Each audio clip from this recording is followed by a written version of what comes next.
Well, see, last time we saw you, a big victory, a big moment in your career. I guess what did that UFC win mean for you? Oh, it means a lot, bro. Imagine like working your whole life for something, and you know, there's a lot of fighters that made it to the UFC but never really get a win, and I didn't want to be one of those guys. Like for me, getting this win means that I belong to the UFC. I feel that I don't know, it's kind of like a weird feeling because you work your whole life and then you came and you lost to somebody that I truly believe that I can beat. Um, then I fight Lando Banata. He have a lot of experience, so I don't know. I just feel that that win kind of like changed my life at some point. But I don't know. Absolutely. Did it bolster your confidence a little bit? Like you said, to believe that like all the dreams you had, like, oh no, I was right, I do belong here. Yeah, definitely. Because like in my first fight, you just saw the fight, right? Like it was trash. I was like, I wanted to punch the guy, but then I don't know. I just feel weird. And this last fight, I fight a guy that has been there for a long time, fighting the top guys. Like he gets to fight two good fights with Bobby Green, and Bobby Green is a guy that in my mind, was like, oh fuck, Bobby Green is like this. But then I saw my fight with Landon, I was like, all right, I'm at that level. So it really kind of like helps with the confidence for sure. Yes. I know some people say take more lessons out of losses, out of a win. Were there lessons? Like, what kind of things have you been focused on, and what have you been working on in the time away? It's funny because I still believe that I'm still learning more about that loss rather than the win. Because it's because of that loss that I understand that training here in USA is way different than in Mexico. Because here nobody's gonna be behind you saying like, hey, you need to do this, you need to do that. Like, and it's better, like, because here you really see who wants it, and in Mexico, kind of like we have this culture of you have your coach is pushing you, telling you, hey, you need to run, you need to, and here, nobody's saying nothing. So if you really want it, you need to do it.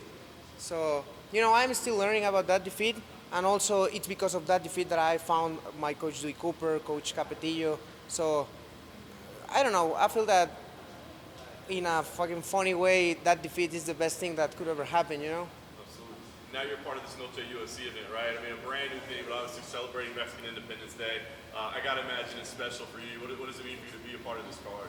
Oh, to be honest, I'm nervous, because it's not only the fact that it's my first fight in the T-Mobile Arena, because it's not way bigger than the one in Kansas, but like 2,000 people more is it's something different, and adding that the Mexican Independence Day, and I don't know, I'm not nervous, I'm excited, kind of like I really made a long. I like to do long fight camps, like so. I've been in fight camp like for 13 weeks now, so I'm ready, and kind of like that give me the confidence to say like if you want to fight today, I can fight today, tomorrow, like doesn't matter. I'm ready for the fight.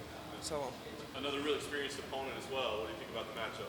I like the matchup. I like that UFC is feeding me with these like experienced guys because the way that I saw it, there's two ways to get a title shot. Like you rather start winning and winning to up and coming fighters, or you start fighting with the experienced guy, tough fights that nobody wants, or you know, the last two fights that Giago's lost was against Arman and Charles Oliveira. So for me that's good. I'm excited about that because kind of like that let me know what the UFC have in mind for me. Because they could put another guy with one-on-one or a guy making his debut, but they are trusting me to get this challenge, and you know rather than saying this like as a challenge, I saw it like an opportunity because it's a big opportunity. That's awesome. Last thing for me, what's ideal for you, right? Because normally you'd want to just go have a quick fight, dominate, get in, get out. But it's Mexican Independence Day, the legendary Mexican Warriors, the Yeah. battles. You want to go in there and put on like a crazy fight for the You, fans? that's funny because the other day I was watching some Thiago stuff and I saw that he says that he's gonna push the fight to me, and like, all right, if he wants to do that for me, it's cool. I'm gonna be standing in the center of the ring, ready to swing punches, and like I feel that I just getting better in all the areas. I've been training a lot of wrestling, a lot of boxing. I'm already have black belt in jiu-jitsu, so I feel that at this point I'm just gonna stand in the center of the cage and let's see who starts going to the ground first. This is your third camp in Vegas now. How different is it, and how are you liking it? I was talking about this with my coach the other day. It's way different because now the people know me here. When I first came here to Vegas, it was like my first fight camp. Nobody knows me. Everybody's always polite, but nobody really was like, hey, we're gonna train at this time wrestling. Oh, you wanna join us? Like, but this part of life, like you need to gain your spot in the gym, and now I feel good because everybody's like always inviting me to training, and everybody's like, hey, are you free to do this, to do that? So I feel that each camp it's better because I get the opportunity to know more people. Right now I start working also with Coach Chase Pami, my wrestling. So now I not only have a kickboxing coach, an MMA coach, a jiu-jitsu coach, I have my wrestling coach now. So every fight camp I keep adding to the team, and that's what's making me a better fighter. How's it been working at actually Tour and with Zellhuber? It's good. Like I know that Coach Dewey have kind of like some beef there, but for me, I just try to stay away of problems. To be honest with you, I feel that I kind of like I try to be friendly with everybody. So, I train with Coach Dewey, with Eric, with Coach Cap, and they three work pretty good together. Like a lot of people always ask to me like, hey, but they three separately did world champs. So how do you manage yourself to get these three big names like together? But I don't know. I feel that it's just because I work hard and they see that, they saw that.